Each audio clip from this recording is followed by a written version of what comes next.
মোবাইলের ডিসপ্লের 4টি সেটিংস ঠিক করুন। মোবাইলের চার্জ অনেকক্ষণ চলবে এবং আপনার মোবাইল দীর্ঘদিন ভালো থাকবে। এর ক্ষেত্রে আপনার এই স্ক্রিন রিফ্রেশ রেট এটা যদি আপনারা ঠিকঠাক করে নিতে পারেন, তাহলে আপনাদের মোবাইলের ব্যাটারি ব্যাকআপও কিন্তু সব ঠিকঠাক থাকবে এবং তার সাথে আপনার মোবাইলেও কিন্তু খুব ভালো চলবে। আর এই গুরুত্বপূর্ণ সেটিংসগুলো আপনারা কিভাবে করবেন আপনার ফোনেতে সম্পূর্ণ প্রসেসটি এই ভিডিওটি থেকে জানতে পারবেন। আর মূল ভিডিওতে যাওয়ার আগে আপনার কাছে ছোট্ট একটা রিকোয়েস্ট করব, ভিডিওটিতে একটা লাইক দিয়ে দিবেন আর ভিডিওটি শেয়ার করে রাখতে পারেন, কারণ আপনার প্রয়োজনের সময় আপনিও কাজে লাগাতে পারবেন। তাহলে চলুন সম্পূর্ণ ভিডিওটি মনোযোগ সহকারে দেখতে থাকুন আপনারা কিভাবে আপনাদের ফোনের এই গুরুত্বপূর্ণ 4টি সেটিংস করবেন। তো সেজন্য আপনারা সর্বপ্রথম যে কাজটি করবেন, আপনাদের মোবাইলের যে সেটিংস আছে এখান থেকে আপনার মোবাইলের সেটিংসটি ওপেন করে নেবেন।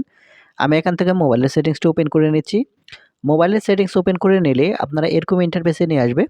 এখন এখান থেকে আপনারা একটু নিচের দিকে আসবেন। এখানে আসলে এখানে আপনারা দেখতে পাবেন ডিসপ্লে অ্যান্ড ব্রাইটনেস অপশন, প্রত্যেকটা মোবাইলেই থাকে।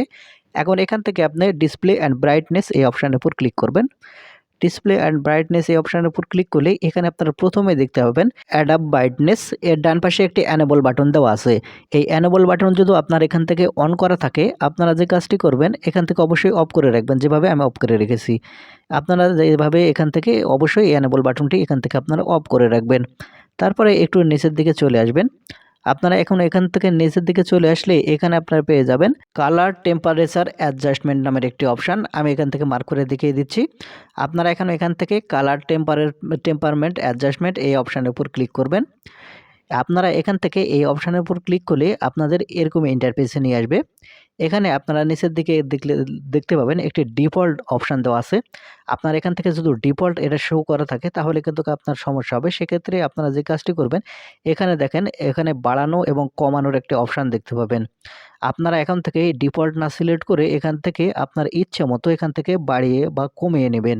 অর্থাৎ এখান থেকে আপনারা লো লাইট যেটা আছে সেটা এখান থেকে আপনারা সিলেক্ট করবেন। এখান থেকে ডিফল্ট কখনোই সিলেক্ট করবেন না। এটা হয়ে গেলে এখন এখান থেকে ব্যাক বাটনে ক্লিক করবেন। ব্যাক বাটনে ক্লিক করে আসার পরে এখানে আপনারা দেখতে পাবেন স্ক্রিন টাইম আউট। এটা সবচেয়ে গুরুত্বপূর্ণ সেটিংস। আপনি এখন এখান থেকে স্ক্রিন টাইম আউট এই অপশানের উপর ক্লিক করবেন। ক্লিক করলে এখানে আপনারা দেখতে পাবেন বিভিন্ন সময় এখানে আছে। অর্থাৎ আপনার মোবাইল স্ক্রিনটি কতক্ষণ লাইট জ্বলে থাকবে সেটা এখান থেকে আপনি নির্ধারণ করতে পারবেন। এখান থেকে আপনারা যে কাজটি করবেন অবশ্যই যে 15 সেকেন্ড আছে এটা আপনারা নির্ধারণ করবেন, অর্থাৎ এটা আপনারা সিলেক্ট করবেন। তাহলে যে কাজটি হবে এখান থেকে 50 সেকেন্ড পর আপনার ফোনটি অটো আলো বন্ধ হয়ে যাবে।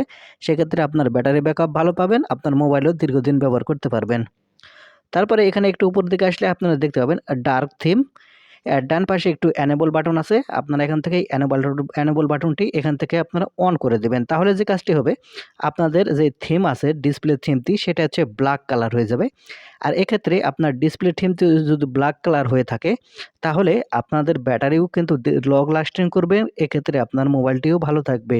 কারণ আপনার যখন ব্যাটারি লং লাস্টিং করবে মোবাইলেও কিন্তু অনেক ভালো থাকবে, এটাই স্বাভাবিক। তো বন্ধুরা, এই ছিল আজকের ভিডিওটি। আশা করি বুঝতে পেরেছেন কিভাবে আপনার ফোনের ডিসপ্লের এই গুরুত্বপূর্ণ সেটিংসগুলো করবেন। ভিডিওটি থেকে কিছু শিখে থাকলে চ্যানেলটিকে সাবস্ক্রাইব করে সাথে থাকবেন। ধন্যবাদ।